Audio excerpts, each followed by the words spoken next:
Hello and a very warm welcome back to the garden. Today's video is about how to overcome the challenge of not having enough compost and sharing 7 tricks to do so.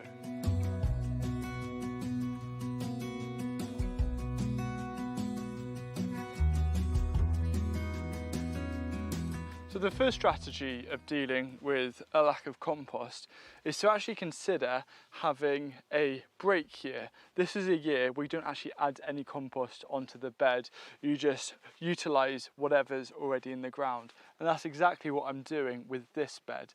And as you can see, all the plants are looking pretty healthy.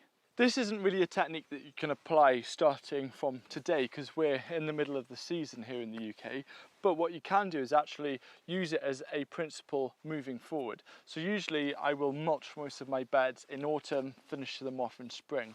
But if there's a few where I think actually they were really healthy, the soil looks good, you could actually skip a year and save the amount of compost you need to mulch your garden. I think every garden has beds where we're just really happy with the quality of the soil and others not so. Here's an example of one that I'm not so happy. So rather than trying to grow really hungry crops that need a lot of nutrition like cauliflowers and then all the fruiting crops like squash and tomatoes, what I'm actually doing in this bed is I'm going to be dedicating it to crops that need less fertility. Legumes are a great example. These are actually field beans. These are designed to be planted out on a big field, not in like a really compost rich raised bed. So actually adapting the type of crops that you grow to suit poorer soils. I'm going to be growing a lot more kind of more leafy greens here as well, and then applying just a little bit of liquid fertilizer to help them. That's a really simple way to actually turn the issue of low quality soil into actually just change what crops you grow in there. So when you apply compost to a bed, what you're doing is you're adding carbon, microbes and nutrients. But all this compost was just plants that have broken down. But you can actually skip making compost by using a technique called chop, move and drop, which adds microbes, nutrients and carbon to the soil, but it breaks down on the soil rather than waiting in a compost bin for a few months. So chop, move and drop utilises the fact that there's nutrients around the area. This comfrey here is a perfect example.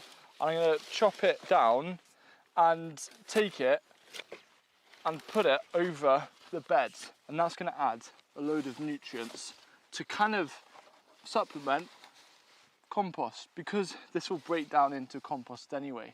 So what actually happens is when you put cut plant material like this directly on the surface of the soil, and here I'm mulching a nicely advanced tomato plant, it breaks down a lot faster than in a compost bin and the nutrients are there. So as you start watering them and it breaks down, you can bring them down into the roots. Now you might notice that these tomatoes are also mulched with grass clippings, and that brings us on to the next trick. The more seasons I do in the garden, the more I fall in love with grass clippings, and it's using grass clippings from grass that hasn't yet gone to seed, otherwise you'll be basically spreading future lawns around. But grass clippings are amazing. It's a very similar technique to chop, move and drop.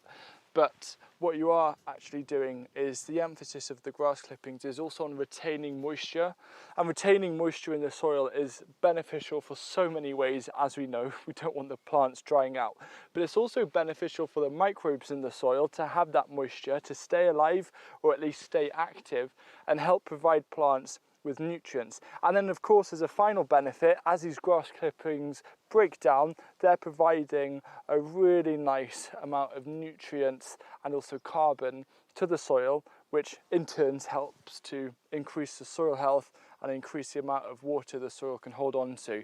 When you apply grass clippings to your garden, it actually depends how slug prone your climate is, depending on the layer that you want to add. So we're really fortunate in this garden with barely any slug problems whatsoever. So I do go around and make kind of 2 to 3 centimetre deep mulches with grass clippings, which makes a big difference. But if you do have a lot of slugs, going for around 1 centimetre will help reduce any potential slug issues, but still allow you to benefit from using grass clippings. Another trick to help overcome an issue of not having enough compost is to actually water your plants with a Jadam microbial solution. I recently made a short about showing how simple it is to make Jadam microbial solution. You use leaf mould, potatoes and sea salt, and it works really well, and it's really simple. And what you're doing is you're inoculating and propagating a load of native microbes from leaf mould and from your area, and then you're watering your beds with that. And what you do is you provide a big boost of microbes, not just to help increase overall soil health and the health of your plants, but also to help kickstart microbial activity and the breakdown of nutrients to make them plant available.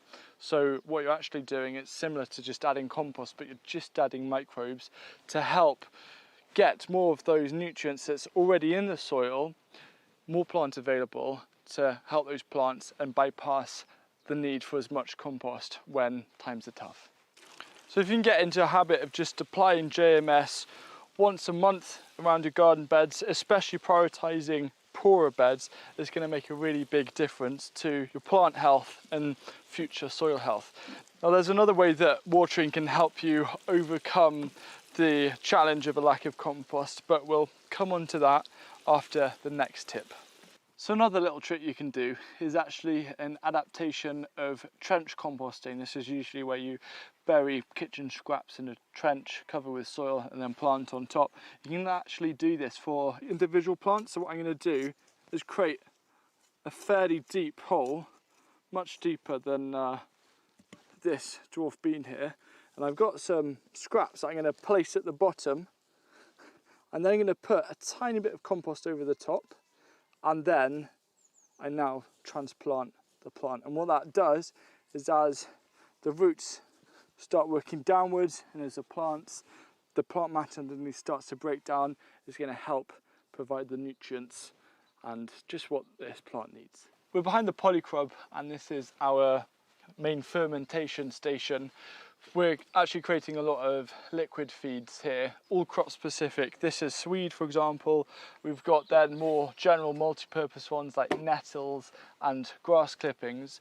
But Jadam liquid fertilizer is such an easy way of creating a really beneficial plant amendment and soil amendment just using stuff that you have, and you inoculate it with leaf mould, and then you just dilute it and water it to your plants. This here is a Jadam liquid fertilizer. It's something that you can scale, and I am going to do a dedicated video about it, I promise. This is a grass clipping one that we've had for about a month now, and you can see that really dark colour. So what I'm basically doing is diluting it 1:30, 1:40 in a watering can, and I'm watering my plants. Now, grass clippings and grass is the easiest one to get started with, and this video right here is going to show you everything you need to know to make your own Jadam liquid grass fertilizer today to help your plants and your garden from 2 weeks from now.